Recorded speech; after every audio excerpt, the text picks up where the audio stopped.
مرحبا، اليوم بدنا نعمل مع بعض القطايف اللي بتتميز فيها تحلاية رمضان بعجينة مقرمشة وهشة بنفس الوقت وبحشوات مختلفة بتناسب كل الأذواق. هاي القطايف ممكن نحشيها بالقشطة وبالجبنة المعطرة بالما زهر وبالجوز والقرفة، وممكن كمان نحشيها بشرايح من اللوز مع جوز الهند. بنفس العجينة ممكن ننصب حبات صغيرة لنعمل أطيب قطايف بعصافيري بالقشطة بطعمها المميز والرائع. لهيك خلينا نروح مع بعض ونشوف شو محتاج طبقنا من مكونات ومقادير. محتاجين طحين، سميد، خميرة فورية، سكر، بيكنج باودر، وآخر شي المحلب المطحون. لتحضير العجينة محتاجين 3 أكواب من المي الدافية، بنضيف عليهم كوبين من الطحين،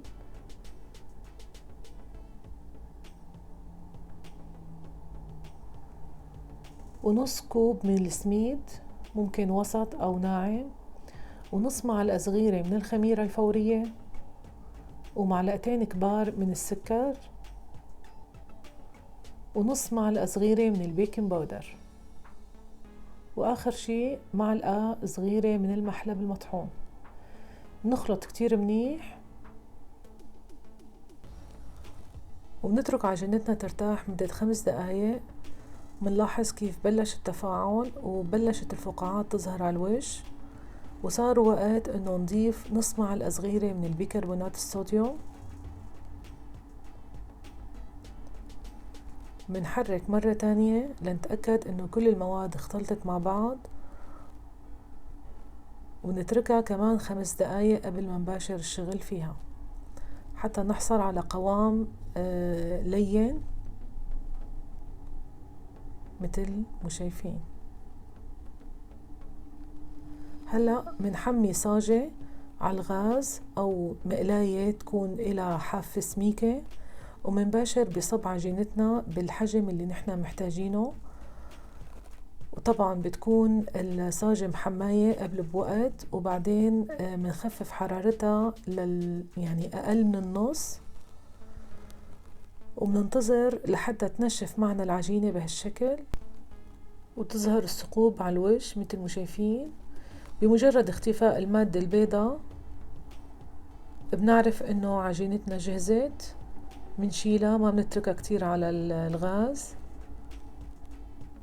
مثل ما شايفين. رح صب وحدة تانية. طبعا انتو بتتحكموا بحجم القطايفة، يعني حسب الحشوة اللي بدكم تضيفوها. ممكن تكبروا وتصغروا او تعملوها حجم صغير للقطايف بعصافيري، هذا بيرجع لإلكم. بمجرد ما نشفت ملاحظين بنشيلها، ولاحظوا سفلة ما أحلى لونه، يعني هيك بدنا نخليه ذهبي حتى يتحمل القلي.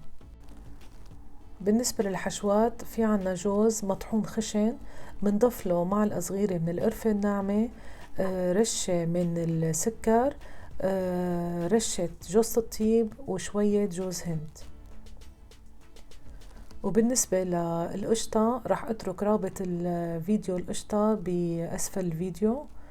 وبالنسبة للجبنة جبنة موزاريلا أو عكاوي محلاية، ومنضيف لها ما زهر. بنباشر بالحشي. هلا أول شي رح أحشي القشطة، بنسكرها كتير كويس. لاحظوا كيف العجينة طرية ولينة، يعني بفضل انه نحنا غطيناها بفوطة بعد ما خبزناها، ولازم نحرص نسكر الأطراف ونتأكد انه مسكرين كتير منيح. ونفس الشي بالنسبة للجوز، بنحشيها وبنسكر من الزوايا وبنضغط كتير منيح لنتأكد انه كل الأطراف مسكرة معنا ومحكمة الإغلاق.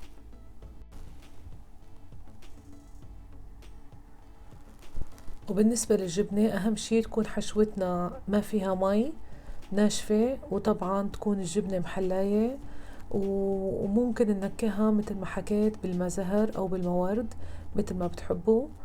لاحظوا كيف العجينة طرية ومو ناشفة أبدا، وعم تتسكر معنا بكل سهولة.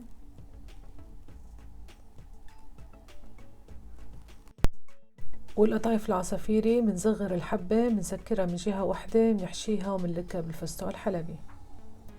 هاي كل الكميات طلعت معنا. منباشر بقلي حبات القطايف بزيت غزير وعلى درجة حرارة متوسطة ليكتسبوا هاللون الذهبي الحلو. منحطهم مصفاية لنتخلص من الزيت الزايد، وبعدين منغطسهم بالقطر أو منرش عليهم القطر مثل ما أنا عملت، وبعدين منزينهم بالفستق الحلبي ومنقدمهم. وهي رح فرجيكم قلب القطايف بالجوز. لاحظوا كيف الحشوة غنية والجوز ظاهر، هيك لازم تكون.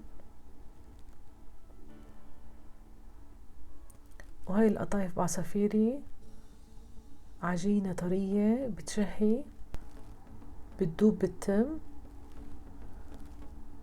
عن جد طلعوا بشهوا والعجينة عم تقرش قرش. هلأ بدي سمعكم صوت القرشة.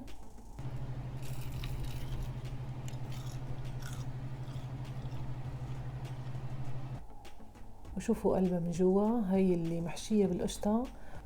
ولاحظوا كيف العجينة رقيقة، هيك لازم تكون، والحشوة غنية، بعكس عجينة قطايف الجوز تكون عجينتها أسمك بشوي مثل ما لاحظتوا.